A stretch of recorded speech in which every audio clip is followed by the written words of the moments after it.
Robert Bundy is one of the most infamous serial killers to ever walk the earth. Theodore Robert Bundy was born in Burlington, Vermont in 1946.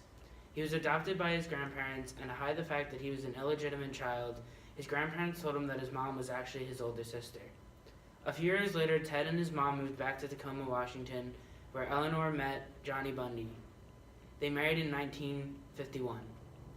Ted Bundy showed an unusual interest in death, and at around the age of 3, he was fascinated by knives.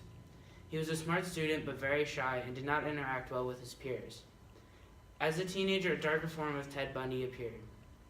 Ted Bundy would peer through other people's windows and would steal anything he wanted. In 1972, Ted Bundy graduated from the University of Washington with a degree in psychology and went to law school in Utah. While at the University of Washington, Ted Bundy's girlfriend broke up with him. Ted Bundy was heartbroken. With no family members or friends to talk to and pent-up aggression, he started to kill any woman that resembled his ex-girlfriend. In a rare interview tonight, Ted Bundy. Ted, tell me about your childhood. So, when I was younger, I became fascinated with death, and then around the age of 3, there was something about knives that I just really loved to play with them, look at them.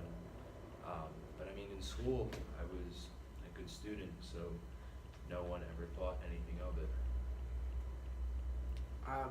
Do you think not having your biological father in your life, did you think that affected you in any way to kind of become the person that you are, that you were known for? I kind of had, the dad at the younger age, but it was more of being told that my own mother was my sister, just being lied to. Do you think the lack of family member support in your life after your girlfriend broke up with you, and lack of friends or people to talk to in general, do you think that had anything to do with you feeling the way you did and acting the way you did? Right. When I, like I said, when I was younger, I always felt unwanted.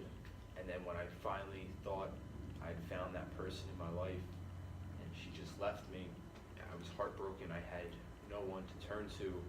And I in a sense, turned back to my childhood where I had the knives, and I just kind of felt like I was reliving my past, and it just became too much for me to handle. Now, when you were arrested in Aspen for the second time, you were sent to a Colorado jail, and you escaped again. You ended up going to Chicago, Atlanta, and took a bus down to Tallahassee. And then you continued killing down in Florida.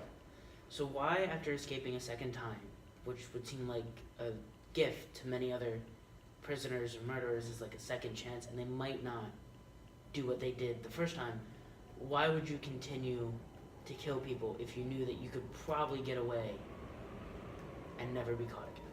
I mean, I feel like that kind of goes back to being like I was lonely and unwanted. I had no one in my life. Killing was my hobby. It was all I knew, it was all I had, and it made me feel good about myself. It gave me something to do. So the lack of peer support, family support, just really led you to That was what really life of... You liked the attention, you wanted the attention. In a sense, the media kept me going. So, final question. Do you believe that you deserve the death penalty for your crimes? I don't think that the death penalty was right in the moment because they didn't know everything. They knew that there was more that I was doing. They just wanted it to stop. So I don't think that what they did to me was right at all. All right. Thank you for being here. Yep. Ladies and gentlemen, that was Theodore Robert Bundy, set to be executed by the electric chair.